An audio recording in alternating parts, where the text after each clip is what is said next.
చింతకుంట పంచాయతీలో 2022లో ఎంపీటీసీ ఎలక్షన్లు జరగబోతే మా క్యాండిడేట్ ఒక్కరే ఆడ పోటీ చేసి గట్టిగా నిలబడితే మీరు చిన్న సంఘటన మా వాళ్ళు బూత్లోకి వెళ్తున్నారు అడ్డగిచ్చి ఆనాడు ఎస్సీ కేసు పెట్టింది మీరు కాదా అని చెప్పి ఈ సందర్భంగా నేను అడుగుతున్నాను. రాయ్ విజయ్ అనే వ్యక్తిని, బసిరెడ్డిని, ఇంకొకరిని 5-6 మందిని పెట్టారు. అప్పుడే ఓటేసేదానికి వచ్చినటువంటి బసిరెడ్డి కుమారుడు బీటెక్ చదువుకున్నటువంటి వ్యక్తి కూడా వస్తే ఆ కుర్రోడిని కూడా వదలకుండా కేసు పెట్టింది, వేధించిన చరిత్ర మీదని చెప్పి నేను ఈ సందర్భంగా అడుగుతున్నా. అదే కాదు, ఆ తర్వాత కొండపెట్టినట్లో చిన్న 2 తగదా వచ్చి వాళ్ళు కొట్టుకుంటే ఆ ఊర్లో లేనటువంటి వ్యక్తి రాయ్ విజయ్ అనే వ్యక్తి మీద మీరు 307 పెట్టి 28 రోజులు జైల్లో పెట్టించిన ఘనత మీది కాదా అని చెప్పి ఈరోజు సందర్భంగా నేను అడుగుతున్నాను. ఆ తర్వాత గ్రామంలో చిన్న మీ యొక్క వేధింపులు తట్టుకోలేక అడ్డం జరిగినటువంటి రాయ్ వెంకటేశ్వరుల్ని స్టేషన్కి పిలిపించి మీరు కానీ ఒప్పుకోకపోతే మీ మీద రేప్ కేసు పెడతామని బెదిరిస్తే ఆనాటి ఎస్ఐ అతను భయపడిపోయి బావిలో దూకి ఆత్మహత్య చేసుకునేది వాస్తవం కాదా అని నేను ఈ సందర్భంగా అడుగుతున్నా. అదేవిధంగా ఇది ఎస్వి పాలెం పంచాయతీకి సంబంధించినటువంటి మా దళిత నాయకుడు కాకి తిరుపతయ్య ఆ ఊర్లో చిన్న ఘర్షణ జరిగితే పోలీస్ స్టేషన్కి అందరితోటి వస్తే అతన్ని పోలీస్ స్టేషన్లోనే 20 మంది వైసీపీ యొక్క కార్యకర్తలు చుట్టుముట్టి విపరీతంగా కొడితే ఎస్ఐ గారి దగ్గరికి పోతే ఏళ్ల మీద 8 మంది మీద కేసు పెడతారు. ఇది ఎక్కడే విచిత్రం అని చెప్పి ఈ సందర్భంగా నేను అడుగుతున్నాం. ఆ రోజు మేమందరం కూడా మా పార్టీ వాళ్ళకి అన్యాయం జరిగింది, మేము పోతే మేమేం చేయలేమయ్యా, పై వాళ్ళు ఒత్తిడి, మా ఎమ్మెల్యే గారు ఆనాటి ఎమ్మెల్యే గారు ఒత్తిడి అని చెప్తున్నారు. ఇవన్నీ మీరు మర్చిపోయారని చెప్పి ఈ సందర్భంగా నేను అడుగుతున్నాను. అదే కాదు, భోగోళ మండలంలో మేము తెలుగుదేశం పార్టీ నాయకులు ఏ చిన్న కార్యక్రమం చేసినా పోలీసులు అరెస్ట్ తీసుకుపోయేది, బైండ్ ఓవర్ ఎంఆర్ఓ దగ్గర పెట్టేది, ఉదయం తీసుకుపోతే సాయంకాలం దగ్గర పెట్టేది, సాయంకాలం వదిలేది. ఇది మీకు కళ్ళకు కనిపించలేదా అని నేను అడుగుతున్నా. ఏ నాయకుడు వచ్చి వస్తుంటే మేము ఫ్లెక్సీ కడితే మా మీద కేసులు, మమ్మల్ని తీసుకుపోయి పోలీస్ స్టేషన్ ఉదయం తీసుకుపోతే సాయంకాలం నాకు పెట్టిన ఎస్ఐ బలరామి గారు, అంతకుముందు సుమన్ ఎస్ఐ గారు చేసిన పాపం మేము ఈరోజు చూస్తుంటే తెలీదా అని నేను ఈ సందర్భంగా అడుగుతున్నాను. మాకున్నటువంటి దళిత కార్యకర్త ఒక ట్రాక్టర్ తెలుగుదేశం పార్టీలో నుంచి ఉంటే ఆనాడు ఆ యొక్క దళిత కార్యకర్త మావాడితే ధన్యాసి శ్రీధర్ అనే వ్యక్తి రామసంపాలెం విశ్వనాథులపేట రామసంపాలెం ఏ వ్యక్తి అయితే ఉన్నాడో ట్రాక్టర్ కొనుక్కుపోయినాడు, బతుకుతుంటే ఒక్క ట్రిప్పు తువ్వ ఇసుక, అది పెన్నా ఇసుక కాదు, తువ్వ ఇసుక తీసుకొచ్చుకుంటుంటే పోలీస్ స్టేషన్ దగ్గర పట్టుకొని 33 రోజులు పోలీస్ స్టేషన్లో కేసు పెట్టకుండా విడుదల చేయకుండా ఆ పోలీస్ స్టేషన్ ట్రాక్టర్ మట్టి మొలిస్తే 2 అడుగుల మట్టి మీద గడ్డి వస్తే అప్పుడు దాకా వదల్లా. చివరికి మా పార్టీ జాతీయ ప్రధాన కలిసి జోక్యం చేసుకొని నేనే రంగంలో దిగుతాను, ధర్నా చేస్తానంటే అప్పుడు వీరు ఎస్ఐ గారు విడుదల చేశారు.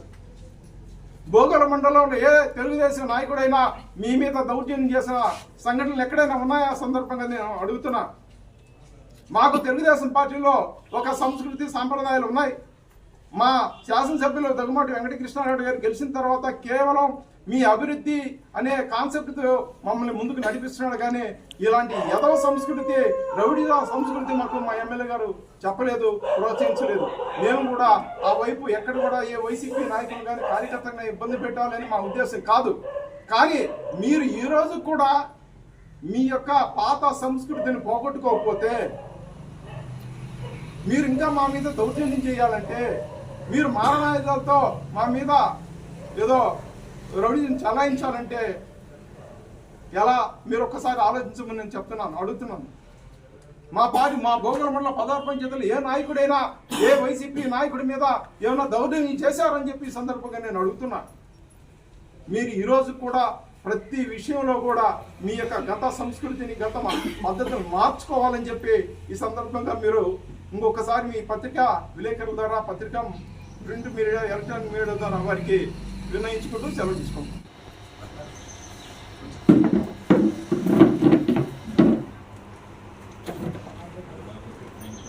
అందరికీ నమస్కారం.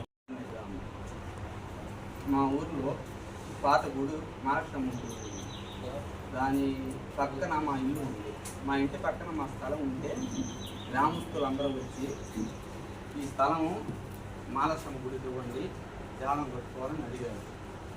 మేము ఉండి గుడి అట్టే కట్టుకోండి, కానీ ఆ స్థలంలో తెలుగుదేశం పార్టీ స్తూపం ఉంది, దాన్ని వదిలేసి మిగతాది తీసుకోండి అని చెప్పాము.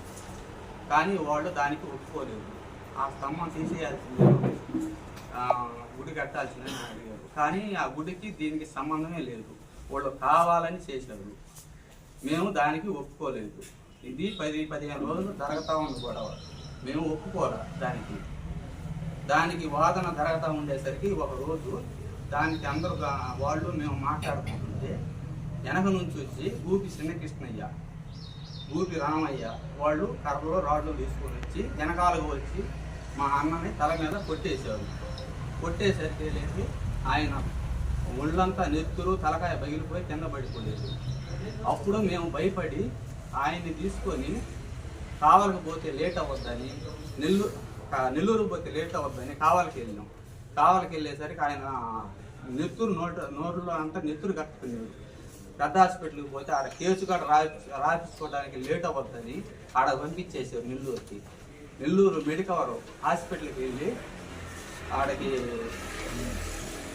మెడికవర్ హాస్పిటల్కి వెళ్ళి చేసినాక డాక్టర్ గారు 24 గంటలు అయితే ఈయన బతుకుతాడు సస్తాడో తెలియదు, ఏమన్నా చెప్తామన్నారు. అప్పుడు మేము ఏడ్చుకుంటాం, మేము గందరగోళంగా ఉంటే కావలి నుంచి పోలీస్ స్టేషన్ నుంచి ఎస్ఐ ఫోన్ చేసి మీ మీద కేసు పెట్టుంది అన్నారు. అవును గోగోల్లో కదా సార్ అంటే కాదు, కావల్లో కూడా కేసు పెట్టుంది అన్నారు. కావల్లో ఏంటి సార్ కేసు అంటే ఎక్కడిక్కడ హాస్పిటల్లో ఎందుకు గొడవ జరిగిందంట, మీ మీద కేసు పెట్టుంది, మొత్తం రాండి అని అన్నారు. అప్పుడు మాకు ఈయన్ని వదిలిపెట్టి వెళ్ళలేక